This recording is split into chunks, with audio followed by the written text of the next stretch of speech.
अगर आप किसी ट्रिप की प्लानिंग कर रहे हैं या आपको घूमने फिरने का शौक है और अक्सर ट्रैवल करते रहते हैं तो ये वीडियो आपके लिए बहुत ही ज़्यादा इम्पॉर्टेंट होने वाला है। हम बात करने वाले हैं ट्रैवल इंश्योरेंस की। ट्रैवल इंश्योरेंस न सिर्फ आपको किसी बुरी घटना से सुरक्षा देता है बल्कि इससे आप टेंशन फ्री होकर भी ट्रैवल कर सकते हैं।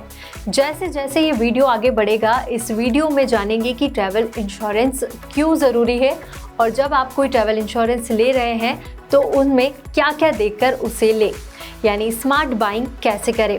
लेकिन इससे पहले सबसे पहले एक बेसिक सवाल है कि ट्रैवल इंश्योरेंस होता क्या है और इसके क्या क्या फ़ायदे होते हैं। तो ट्रैवल इंश्योरेंस एक तरह का बीमा या कह लें इंश्योरेंस है जो यात्रा के दौरान किसी अनएक्सपेक्टेड घटना होने पर आपको फाइनेंशियल सिक्योरिटी की गारंटी देता है। अगर इसके फ़ायदे की हम बात करें तो अलग अलग पॉलिसीज़ में मोटा इन 5 घटनाओं को कवर किया जाता है। जब भी कोई पॉलिसी ले रहे हों तो ज़रूरत के मुताबिक इनमें से उस कवर को ज़रूर ऑप्ट करें। जैसे फर्स्ट है इसका मेडिकल खर्च। अगर आप यात्रा के दौरान बीमार पड़ जाते हैं या किसी दुर्घटना का शिकार हो जाते हैं तो ट्रैवल इंश्योरेंस आपके मेडिकल खर्चों को कवर करता है। दूसरा है सामान का नुकसान। अगर आपका सामान खो जाता है या फिर चोरी हो जाता है तो ट्रैवल इंश्योरेंस आपको इसकी भरपाई करने में मदद करता है। तीसरा है ट्रैवल कैंसिलेशन या देरी होने पर। अगर आपकी यात्रा रद्द हो जाती है या देरी हो जाती है तो ट्रैवल इंश्योरेंस आपको होने वाले नुकसान की भरपाई करता है। चौथा है पर्सनल लायबिलिटी या व्यक्तिगत देयता। ट्रैवल के दौरान अगर आपसे किसी थर्ड पार्टी का नुकसान हो जाता है तो ट्रैवल इंश्योरेंस आपको लीगल और फाइनेंशियल सिक्योरिटी इसमें देता है।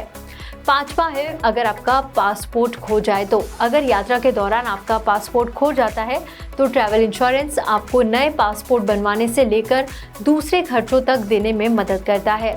अब सबसे इम्पॉर्टेंट सवाल है कि अगर आप कोई ट्रैवल इंश्योरेंस लेना चाहते हैं तो वो कितनी महंगी हो सकती है।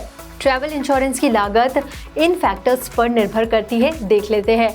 उम्र और स्वास्थ्य। उम्र दराज लोगों के लिए यात्रा बीमा महंगा हो सकता है।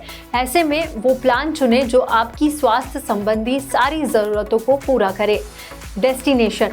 अगर आप हाई रिस्क वाले इलाकों जैसे युद्धग्रस्त देशों या हाई क्राइम रेट वाले देशों की यात्रा कर रहे हैं तो बीमा की लागत ज़्यादा हो सकती है। ट्रैवल टाइप बेस पर निर्भर करता है। बिजनेस ट्रैवल या लग्जरी वैकेशन के लिए स्पेशल इंश्योरेंस प्लान्स की ज़रूरत पड़ सकती है जो कि आपके पॉकेट पर महंगी पड़ सकती है। Policy limit. अगर आपकी बीमा पॉलिसी में ज़्यादा कवरेज है तो इस वजह से भी इंश्योरेंस की कीमत ज़्यादा हो सकती है। Travel duration. ज़्यादा दिन की अगर जर्नी के लिए इंश्योरेंस प्रीमियम देना पड़ सकता है आपको, क्योंकि इसमें रिस्क भी ज़्यादा होता है। मोड ऑफ ट्रैवल पर भी ये डिपेंड करता है। कुछ पॉलिसीज़ ट्रैवल मोड के मुताबिक अलग अलग कवरेज देती है, यानी प्लेन से बाय रोड या पब्लिक ट्रांसपोर्ट के यूज़ के आधार पर भी इंश्योरेंस प्रीमियम कम या ज़्यादा हो सकता है। और डिडक्टिबल। अगर आप बीमा क्लेम करते हैं तो डिडक्टिबल वो अमाउंट होता है जिसे आपको अपनी जेब से चुकाना पड़ता है। हाई डिडक्टिबल से प्रीमियम कम हो सकता है लेकिन क्लेम के समय ज़्यादा खर्च हो सकता है। तो ये थे वो फैक्टर्स जिन पर कोई ट्रैवल इंश्योरेंस पॉलिसी की कीमत तय होती है। आपकी यात्रा के मुताबिक प्रीमियम कम या ज़्यादा हो सकता है। अब ट्रैवल इंश्योरेंस लेते समय सबसे ज़्यादा ध्यान में रखने वाली बात कौन सी है वो भी देख लेते हैं। ट्रैवल इंश्योरेंस लेते समय ये समझना ज़रूरी है कि आपकी पॉलिसी क्या कवर करती है और क्या नहीं। पॉलिसी डॉक्यूमेंट को ध्यान से पढ़ना चाहिए।